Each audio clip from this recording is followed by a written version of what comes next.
This is Chelsea Schaefer, and this is Season 4 of The Score. You all have listened to this podcast 750,000 times, and we are here in Season 4 to bring you even more of what you love.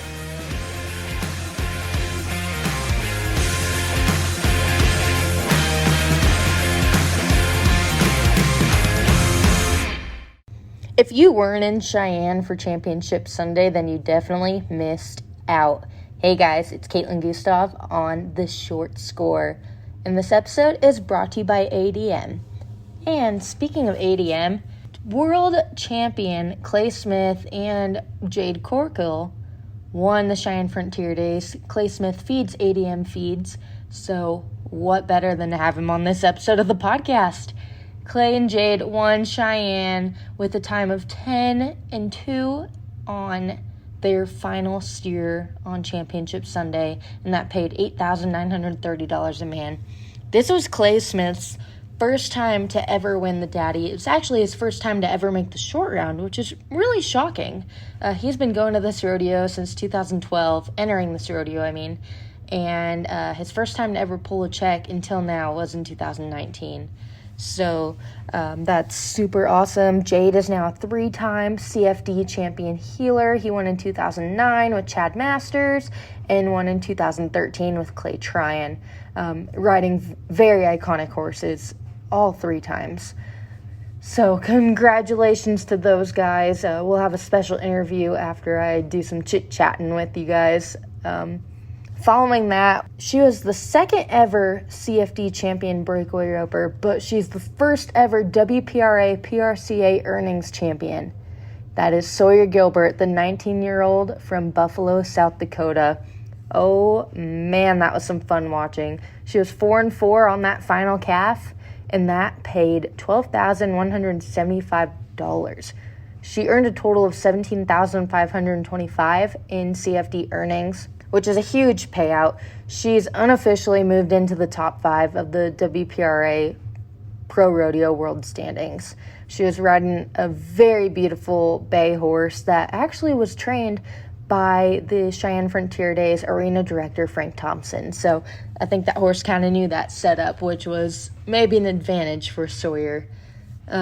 So that was super cool. She was, her traveling partner is Jordan Joe Fabrizio, who was the first ever CFD champion in 2019. So that's super cool that those girls got to keep those titles in the same rig and bounce off each other. And so super fun. And Sawyer is also on this episode of the podcast. So first, we're going to listen to Clay and Jade talk about their very cool win. All right, you guys, I am here at the Cheyenne Frontier Days with the champions of the team roping. We have Clay Smith and Jade Corkill. You guys, Clay, this is your first time ever winning Cheyenne. How does it feel to finally get up on that stage? It feels good. Hadn't done very good here until 2019, I guess, was my first check to ever win here. And it's nice. Definitely. And Jade, on the backside, you now have 3 CFD buckles, and they're kind of spaced out, like you said. How cool is it to finally do good at Cheyenne and, take home the win? Oh, it's good. It's always good when you can do good at the big ones. And like you said earlier, that when you get towards the end of the year, like the big money starts getting more scarce. So anytime you can add lump sums like this that are a decent amount together, it helps out a lot. Definitely. And you've rode very iconic horses here. You've won on Iceman, you've won on Caveman, and now you won on Huey. What's the difference between those heel horses in this setup? And talk about more about Huey, how good he did in this setup. They were all 3 of them were pretty similar. As far as this type of setup goes, they could all score good, and they all ran hard, and all read the cow really good. So that's pretty important here, heeling, because you get to rolling pretty fast, and you kind of got to let them get measured off with the steer before you heel them, so you don't slip a leg or something like that. So I've had him like 2 years, I guess, now, and he's been really good. He's probably one of the better ones I've ever had, and I'm just glad to have him. Definitely, yeah, I know he's been a game changer for your career. I feel like. And Clay, what's that sorrel horse? I know you're not riding Marty here. What's the sorrel horse you've been riding? This is kind of more my jackpot horse. I got him from Clay Dean. He's been nice to have. I've had him for a little over a year now, I guess, but first time to ever ride him here. But he can run pretty hard, and let you, and he'll kind of stay moving forward, and so you're able to try to keep the steers up, because sometimes you're going so fast that if a horse really uses his left leg and really wants to come back, you can kind of jerk him around a little bit. So he kind of stays moving forward a little bit, makes it easier to try to keep the steers up. Gotcha. And you guys, I mean, I feel like that steer was a good advantage for you guys because it's so tight coming out of the boxes right there. That steer came to the right. You know, talk about that score and that run right there in that championship Sunday run. We knew that if we was going to try to win it, that we was going to have to try to nail the barrier and be pretty aggressive. And I was almost a little too close to the barrier. I had to pull a little bit at the end, but steer was good pattern, and then he heeled him fast and got tight fast. So, like, I didn't know how fast he was going to be. I thought I took him a long ways down there, and then looked up and I was faster. We was faster than what I thought we was going to be, but still, like we said, being third out, didn't know if that was a winning run or not. But some guys had a heck and fortunate enough to do good. Definitely. Yeah, and Jade, you know, talk about that, letting those steers go right. I feel like that's really crucial in this setup. Yeah, heeling here, it's actually really different because a lot of times, like down through there, you think you need to kind of start moving, but you really don't yet, because if you catch up at all before the header does and they want to move in front of them, they're already lined out to where they're headed, and it can close the gap on them pretty fast, and you see a lot of guys miss when that happens. So I just kind of try to stay back and catch up when he does, and just count on them going to wait on you, and it usually works out pretty good if you do it like that. Definitely. And let's, you know, kind of walk me through the steps getting to Sunday, you know, the slack and then the semifinals, all those performances. Well, you know, that's a long week just to get to Sunday. I feel like it's a little easier to make the finals now than it probably in years before when it's been 2 and a short, just because you can have a bad steer, and especially slack that morning, you know, they take 12 guys back, and so like our first steer was pretty strong, and we was first out, so I mean our mindset was just catch clean, thought we was going to make it back, you know, and then we made it back. And then the hardest is the semifinals, making the top 4 out of 12. I mean, because some sets it was real tough, and some sets of legs made it back, so you don't really know. And then we were kind of in the middle of the road. I think we were 7th or 8th out maybe in the semifinals, and so we knew kind of what to do to make it back. And so anyway, but we just our plan was kind of knock them down. There's really no big advantage to try to take a big risk until today, and so we just tried to do what we could to get by to today, and then try to do all you can but don't miss today. So definitely. And I know there was a ton of teams that were, you know, they were going to be 9 or so in the short round and unfortunately got legs.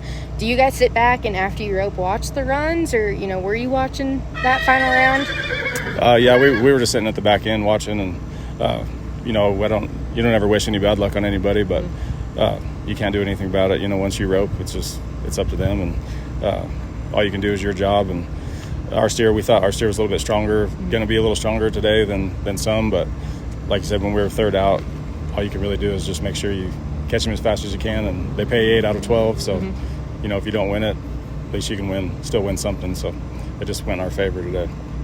Definitely. And standings wise, you guys are in the top 15. You know, what's this money going to do for you right now in the season? It's over halfway through the season right now, I believe. You know, how's this money going to help you guys, and what are the goals going into the rest of the season? I mean, whenever you can win anything at all, I mean, like, it helps building a house. I mean, anything helps right now. But as far as standing goes, I try not to look at it too much. Try to win as much as we can to stay as close as we can, and then, I mean, everybody knows Las Vegas is going to come down to the 10th round anyway. So, I mean, we're just going to try to win as much as we can and see what happens at the end of the year. Definitely. Jade, do you have anything to add to that? Yeah, just kind of the same thing. Like you said, that should have, you know, today winning that much at one time, that should have probably got us locked in to where we should be safe now as far as making it. And then, like you said, after that, just do whatever we can do and try to do good on the last 10 when we get there.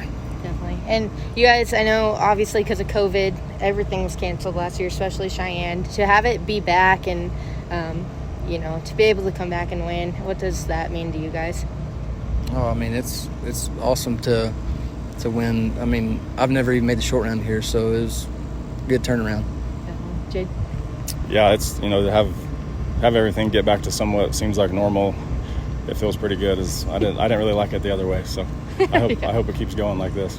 What's the plan? Where are you guys headed next? Keep grinding. What's up soon? Yeah, we got a pretty busy week this week. We start Tuesday night at Sydney, Iowa, and then I think we're every day somewhere till the Spicer Grape open on Sunday. So we get pretty busy here for the rest of August, I guess.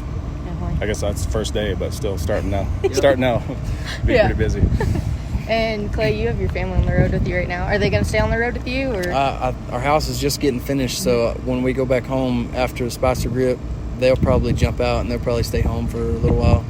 And they probably fly back to the Northwest, but they've been with me for a little while, and my kids are getting a little bit road sour, a little bit, I think, but they're probably going to be ready to stay home for a little while, and they'll fly back out probably Northwest.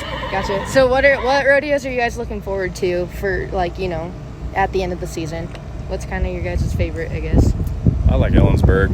That time of year is pretty fun up there. They have a good jackpot. They got the West Star roping up there, and even though you're still going rodeo, and it still seems like you can kind of relax and be in one spot for a little bit while you're around there, and it's just the weather's good and kind of a good atmosphere around it. So it's kind of one of my favorites this time of year. How about you, Clay? Yeah, Ellensburg is always a favorite, and then Pendleton's going to be fun. I mean, I'm excited about that too. Northwest is always pretty nice. Get to hang out, not so much traveling, just kind of all in one spot, and while everybody's hot at home, we kind of get to relax a little bit. Definitely. Well, I'm not going to hold you guys much longer. Thank you guys for sitting here and talking to me, and congratulations on this really big win. Thank you. Thank you. Thanks, Clay and Jade, for joining me on this episode of The Short Score. And now we're going to take a minute to listen to Sawyer Gilbert. But before we do that, enjoy this commercial break brought to you by ADM. ADM's Forage First Glow feeds are ultra-premium feeds for your equine partner for every stage of life. Each bag of Glow feed includes Grow Strong Minerals, Inside Tract, which is a unique supplement to optimize hind gut health, butyric acid, omega flax, and natural source vitamin E, allowing you to feed the best to the one you love most.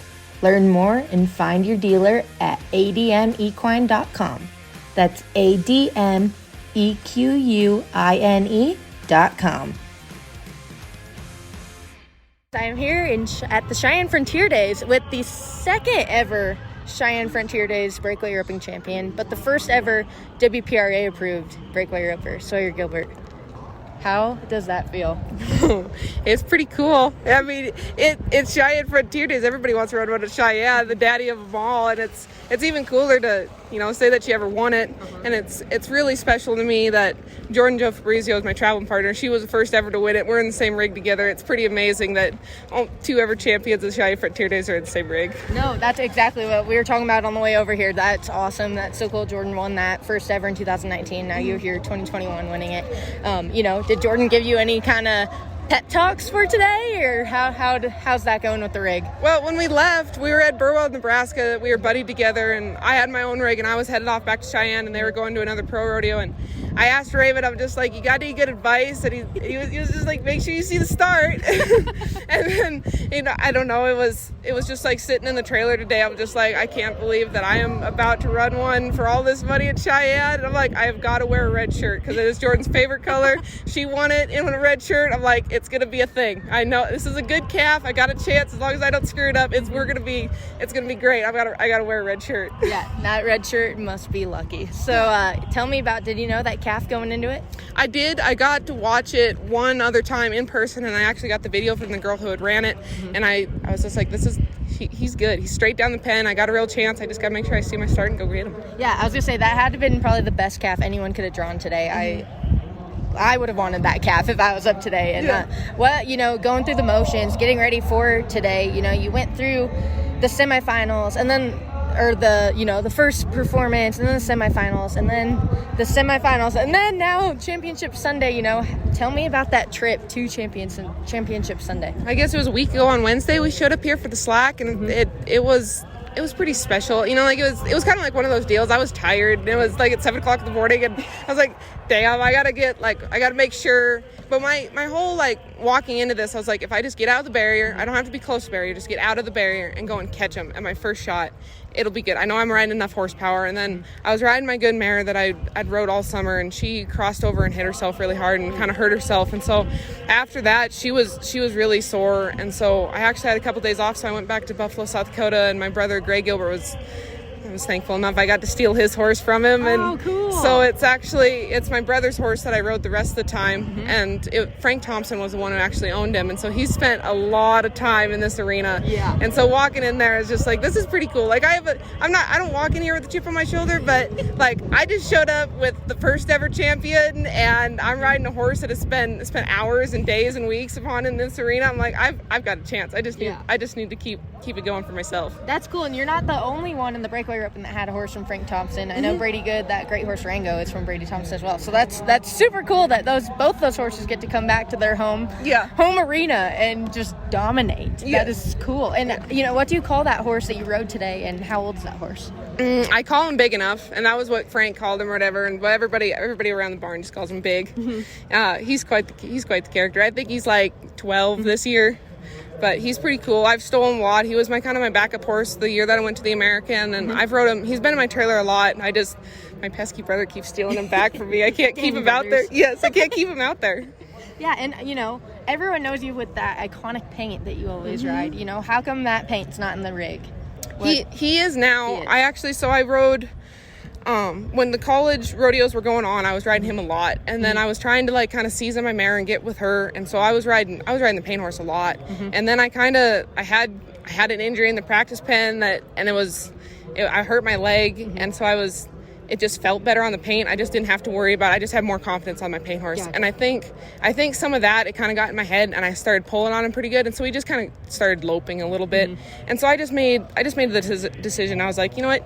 He's had a lot of runs this summer, or this fall, winter and stuff. I'm like, he's going to go home, and he's just going to live out in a pasture for a couple months. And I sent him home with all my rest of my horses when I came out here, and I started riding that mare, and she just got amazing. I felt so comfortable on her, and I got to see everything I wanted to see. It made my job so easy.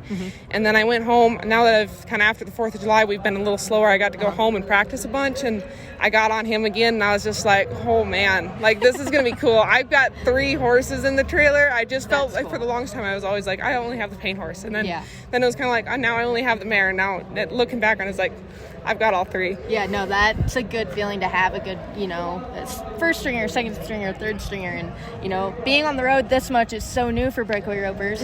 How are you handling it? How has the road been? This is, I'm not going to lie and say that it's been all, flowers and daisies, but this is the most fun I've ever had in my entire life. This is the funnest summer I've ever had. And a lot of it's probably to thank for Jordan and Raven, because I probably wouldn't be saying the same thing if they didn't, pack my ass around a little bit. She's had to saddle my horse a couple times. It's a team effort, and I'm really thankful for them for letting me. They've taught me so much this summer, and just like the horses, I had that mare most of the rest of the summer, and then the paint horse he's coming out on the road. My mare's going home. She's gonna get off until the finals now, so the paint horse is coming out, and that big horse is staying out, and so now I got 2 of them that I can kind of flip flop between and keep them. So I always got a fresh one underneath me. No, that's perfect. And speaking of the finals, I think they said you were probably around 30th in the standings. I don't know. I think somebody said top 20. I don't look at that stuff. Yeah, I haven't looked at it yet. So, not knowing where you are in the standings right now, but you just won a big chunk of change here at the Daddy. How is that? What's that going to do for you right now, for the standings and personally? Personally, I get to have more fuel money. Get to go down the road more. Yeah, it takes some of the heat off that way. It's been a tough year. This is tough competition, and so the money is so spread out. I mean, you can be doing good, but just placing 2 or 3 holes out, and just because you're not drawing the right calf or something, had to take an extra swing, and you just don't get any money. Yeah. And so winning this, I think it takes some of the pressure off, but it's also a little kick in the ass. You get on the website and you enter everything you can get to, because you got 2 fresh horses and enough money to go down the road. We're going after this thing. Don't count Sawyer Gilbert out. She's coming for that number 1 spot in the standings, guys. And Sawyer, we have to talk about it, because you are so dominant in those fast, quick setups, being 1-9, 1-4, whatever you are. You're so fast, and coming out here, you have to score them out, run them down, and make sure you catch them. How do you battle those types of setups? I always thought, like, I always like going down to Texas because it starts so much shorter. Yeah. And I was just like, that's like my kind of setup. And then we went to Prineville, Oregon, and it was kind of set up like Pendleton. And I placed or something, and it was the first time I talked to my dad in a while, and I was just like, that I wasn't really expecting, like, for me to do that good at, like, that kind of a setup. And he's like, what are you talking about? Like, every kind of setup is your setup. Yeah. And I was just like, and that kind of stuck with me. I'm like, I just got to recognize what the kind of setup is and adjust my style to that. I mean, just like a couple little things. Like, I can get my first swing up fast, but in Cheyenne, you don't have to. And so it's make sure you see your start, get your tip down, and then follow through and go and rope the calf. Yeah, definitely. No, that's good. That's a good way to put it and look at it. And that iconic belt buckle that you're getting and saddle. Yeah. What are you gonna wear the buckle? I think Jordan wears hers, or she's still wearing Raymond's. Are you guys going to have matching buckles on? I don't know. I'm not sure. I didn't even look at the buckle. I didn't want to look at it because I was trying to stay, like, calm and collected and act like I'd been there before. And so I didn't look at it. But I don't know. I mean, I probably will. I probably will. It's probably too cool to not. I mean, it's a cool buckle. Yeah, it's a pretty cool buckle. I'll probably wear it. At least for the pictures or something. Yeah, you're going to have to put it on every now and then, right? Just shine it. Yeah. Awesome. Well, Sawyer, what can you say to little girls coming up or women that are kind of nervous about buying their card and heading out on the road? What can you tell them? I jump in with feet first, and then, like, if I'm all in or all out, and so there was never a hesitation in my mind. But I think some of the things that just listening to some of these girls struggle with some of the things that they didn't recognize, like out here on the road, it's don't let all that stuff get to you. Like, you're here to do a job. This is your job. And you have to do your job no matter what, you know. That's one of the things, like, I have it written on my trailer, like, do your job no matter what. Like, even if you knew you broke the barrier, catch the calf, because something might happen to you not. And so I think some of that is, you know, traveling partners, you know, girls have tendencies to fight with each other. I've never heard it, but, you know, like, stuff like that. Like, don't let it bother you. Just, you know, get the team. Make sure you have a couple people that you can trust with all your heart and that you have somebody to fall back on, and then keep it simple, stupid. I mean, do your job, see your start. Yes, just do your job no matter what. That's like the thing that I keep telling them. It's just that you don't have to worry about the drama and everything else. It's all the same when you're back in the corner. Definitely. Well, Sawyer, congratulations on this super big win. I'm so excited for you. Thank you. Thank you. Thank you, guys. That was so much fun. I really enjoyed talking to all those champions. And don't forget, this podcast is brought to you by ADM Feeds. Check them out at admequine.com. And don't forget, leave us a rating and review. Let us know who you want to hear on these episodes, what you're liking, what you're not liking. We do read those reviews, and we do try our best to give you what you want. So don't forget to do that. Thank you, guys.